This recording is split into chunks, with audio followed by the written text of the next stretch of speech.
ہمیں نہیں معلوم کہ اگلے سال ہماری زندگی میں یہ دن آتے بھی ہیں یا نہیں، ہم اس سے پہلے ہی نہ دنیا سے چلے جائیں.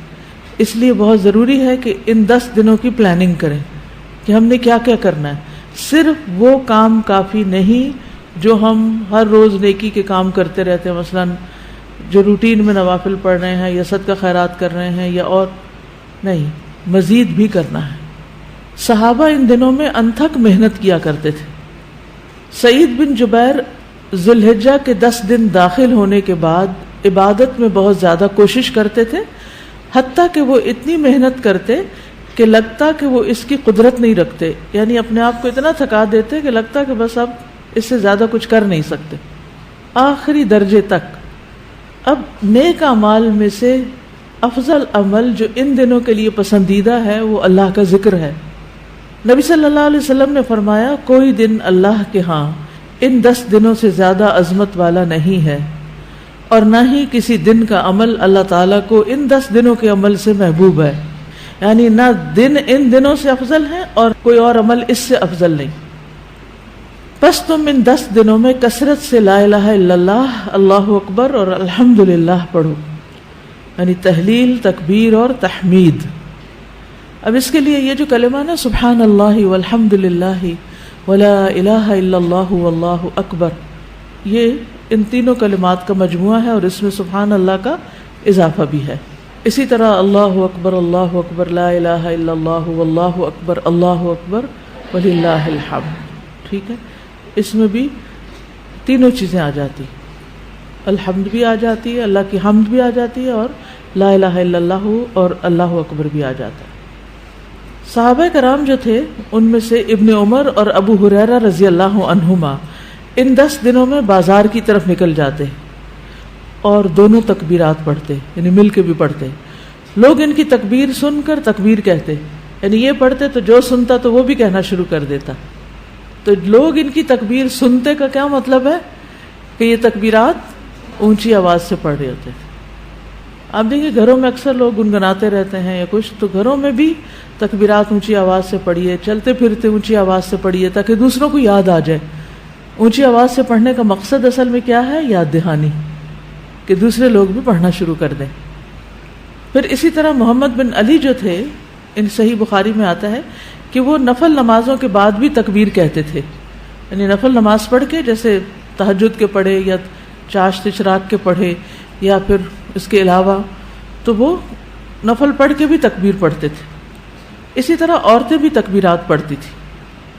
ابن عمر منا کے ان دنوں میں نمازوں کے بعد بستر پر، راستے میں اور دن کے تمام ہی حصوں میں تکبیر کہتے، یعنی وہ ہر موقع پہ کہتے. انہوں نے صرف نفل کے لیے خاص نہیں کیا تھا، یہ صرف بازار کے لیے ہی نہیں بلکہ بستر پہ بھی کہتے اور راستے میں بھی اور خیمے میں بھی اور ہر جگہ. اور ان میں سے کوئی بھی آپ الفاظ پڑھ سکتے ہیں، اللہ اکبر لا الہ الا اللہ واللہ اکبر وللہ الحمد، اور اللہ اکبر وللہ الحمد، اللہ اکبر. اسی طرح اللہ اکبر کبیرہ، اللہ اکبر و اجل، اللہ اکبر وللہ الحمد. پھر اللہ اکبر کبیرہ، تو اللہ اکبر کبیرہ والحمد للہ کثیرہ وسبحان اللہ بکرۃ واصیلا بھی آپ پڑھ سکتے ہیں. ٹھیک ہے، آخر میں اللہم اغفر لی بھی کہہ سکتے ہیں. دوسرا اہم کام جو ان دنوں میں کرنے کا ہے وہ 9 ذی الحجہ کا روزہ ہے. اس روزے کی خاص فضیلت ہے جس سے انسان کے گناہ معاف ہوتے ہیں، اور یہ دن 1 سال گزرے ہوئے اور 1 سال آنے والے گناہوں کا کفارہ بنتا ہے. لیکن اس کے علاوہ بھی آپ باقی دنوں میں روزے رکھ سکتے ہیں. خاص طور پر جن کے رمضان کے روزے رہتے ہوں وہ ان دنوں میں قضا کر لیں. جو شوال میں نہیں کر سکے، ذوالقعدہ میں نہیں کر سکے، اب ذوالحجہ میں کر لیں. اجر کا اجر ہے اور اپنے فرض کی ادائیگی بھی ہو جائے گی. شوال کے روزے تو الگ الگ رکھنے پڑتے ہیں، لیکن یہ آپ ملا کے بھی رکھ سکتے ہیں، کیونکہ ان پہلے 8 دنوں کے روزے کو مخصوص نہیں ہے، یہ ہم نفلی روزے ثواب کی خاطر رکھتے ہیں. لیکن اگر قضا رکھ لیں تو بہت اچھا ہے. اور ان دنوں کا سب سے افضل عمل قربانی ہے. اقوال میں تسبیحات ہیں، افعال میں قربانی. تو مجھے امید ہے کہ آپ سب نے قربانیوں کو بندوبست کر لیا ہوگا. اگر ہر شخص الگ الگ نہیں کر سکتا تو مل کے بھی اکٹھے ہو کے بھی قربانی کر سکتے، کیونکہ جان کا صدقہ تو کبھی بھی کیا جا سکتا ہے. تو عام دنوں میں کرنے کے بجائے ان دنوں میں انسان کر لے، ان دنوں میں پیسے جمع کرا لے. خاص طور پر غریبوں تک جو پہنچایا جاتا ہے گوشت، اس میں انسان اپنا حصہ ڈال لے. ایک طرف کیا کرنا ہے، تسبیحات کی کثرت، اور دوسری طرف کیا چھوڑنا ہے، غیبت، چگلی، طانا، فضول میں لغو باتیں، ہنسی مذاق. اپنے شر سے دوسروں کو محفوظ رکھنا، اپنی زبان سے دوسروں کو اذیت نہیں دینا، بدگمانی، تجسس، ٹوہ نہیں لگانا، آر نہیں دلانا، نفرت و بغض نہیں کرنا، ظلم نہ کرنا ہے نہ ہونے دینا ہے، کسی کو بے عزت نہیں کرنا، آر دلانا اور تانا دینے والی عادتوں کو چھوڑنا ہے. ٹانٹنگ، وہ جو عادتیں ہوتی ہیں نا، ان کو بھی چھوڑنا ہے. غصہ نافذ کرنے کی طاقت رکھنے کے باوجود اس کو چھوڑ دینا ہے. گالی گلوچ، بد زبانی، ان چیزوں سے بھی بچنا ہے. مسلمان کو ہر طرح کی اذیت دینے سے رکنا ہے. رشتہ داروں کی قطع تعلق ہی نہیں کرنی، ان کو منانا ہے. ظالم رشتہ داروں پر بھی مہربانی کرنی ہے. اپنے شر سے پڑوسیوں کو بچانا ہے. اپنے ایمان کی تجدید کرنی ہے. صبر اور عفو درگزر کرنا ہے. اچھا اخلاق اختیار کرنا ہے. اول وقت پہ نماز پڑھنا ہے. قیام لمبا کرنا ہے. ہو سکے تو تہجد پڑھنا ہے. روزہ رکھنا ہے.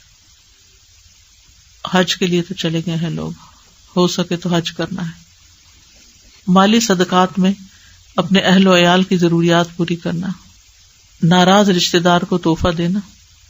اپنے بہن بھائیوں کی یا اپنے دوستوں کی ضروریات پوری کرنا. پانی پلانا. ایسا صدقہ جو خود کو محتاج نہ کرے کسی کا. ناراض لوگوں کو آپس میں صلح کرانا. کسی کو خوش کرنا، کسی کی پریشانی دور کرنا. پھر اپنے نفس اور خواہش سے جہاد کرنا. لوگوں کو اپنی برائی سے محفوظ رکھنا. اور صدقے خیرات میں کھانے پینے اور دیگر چیزوں کے علاوہ اچھی کتابیں، اچھے پیمفلیٹس اور خصوصاً اس ٹاپک کی اویئرنیس لوگوں میں کریٹ کرنا ہے. قرآن کی تلاوت میں عام روٹین سے زیادہ پڑھنا، اس کو انکریز کرنا ہے. اللہ سبحانہ و تعالی ہمیں عمل کی توفیق عطا فرمائے.